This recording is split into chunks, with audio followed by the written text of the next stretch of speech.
13 gi poko yangnwa ne gin mage counties to wang'eyo counties 13 mago ma iwacho ni oloro osiptende ma kamago gin Kakamega, Homa Bay, wantiere gi Vihiga, Kisumu, Wajir, Busia, Bungoma, Nairobi, Kiambu, ntiere Mandera, Kilifi, Nakuru gi Kajiado. Koro warito ka ponono ni migao mochung' weche mag thieth biro miyo wa listi mago osiptende ma kamago mar mondo mi wane ni gin osiptende mage mosebedo ka riambo ne bills mag-gi.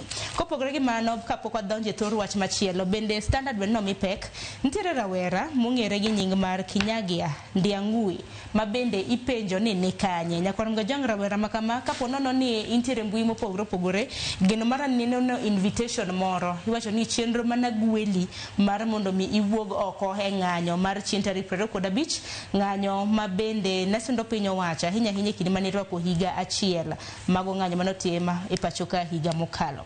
Rawera ni Nyakwar Mgajang invitation manondiko mar mondo mi oganda wuog oko ka romre margi mar mondo mi odhi ng'anyo. King'yo mbui mare gazet mar The Standard nene bath wang' jowi mari kanyo mbui mare mano mar X nondiko ni oganda maromo milion 1 wuog oko ka romre margi odhi ong'any kendo gichop nyaka State House kar jot mar jatend piny Kenya #Ruto must go.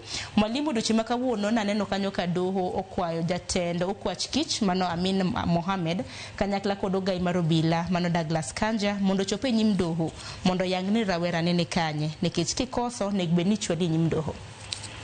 Hapa ni mano do ng'inyi tiji committees mag National Assembly kani tie wach ma jo Kenya te dwaro ng'eyo to nyaka giluong jotelo ma ochung' ne migao kaka mar jotelo mag police CID kaka koro giluongo Amin.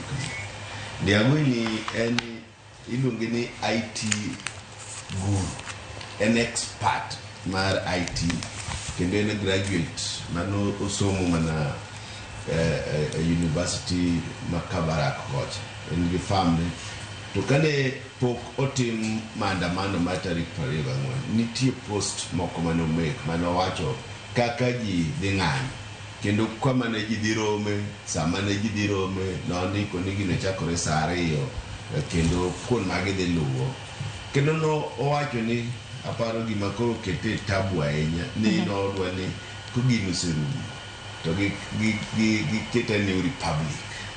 Koro magi gik ma jo piny wacho ni nyalo bedo ni momiyo wach ni nomake.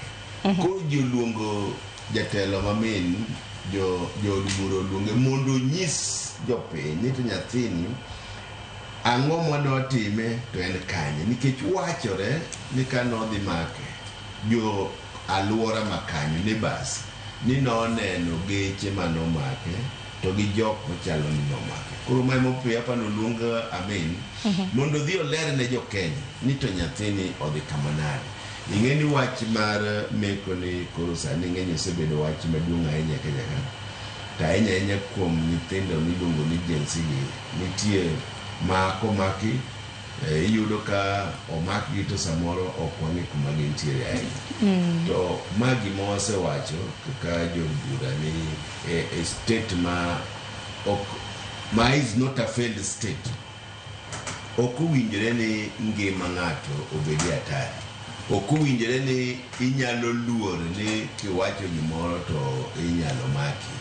Omiyo Kenya ka wadwaro ni wabedi gi kwe, ok wadwar ni ng'ato owacho wach moro to jogo ma ok ong'e kata ma ok identify themselves against police officers nyalo dhi e od ng'ato to kawo kaeto lalgo. To koro wadwaro ni mondo odhi ofula ne ratiro nikech en bende asewinjo kowacho maber ni en bende oseoro askechene mondo temane manyo kuma kijana ni nitie. Mano momiyo pado luonge do mondo bi olere ne jo Kenya ni en step mare mosekawo nyaka ne nyathini lal nikech osetigo karibu ndalo 11. Ting'eni penjo ni e kinde mana jaod bura ma Juja seyo nantiere notekore to koro nolu nyaka nonde mone nyaka magawa mane nitiere nang'me ni ok ti koda nonro makamano mar mondo michwal ni Ndiangui nitiere kanye nikech kana neno kana na post gi mogik e mbui mar X ni chien tarik 18 mano dwe mar 6. Ting'eni noteke dati man noteke nikech koro pok ofwenyore ni en kanye kapok Gen Z no dhi ng'anyo chien tarik 25.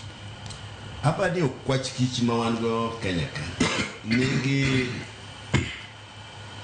ratiro kendo gin jok nigi tiegruok maduong' ahinya kendo gik ma gitiyogo mar yudo kuma ng'ato nitie kopo ni gidwaro yudo ok nyal kawo saa mang'eny.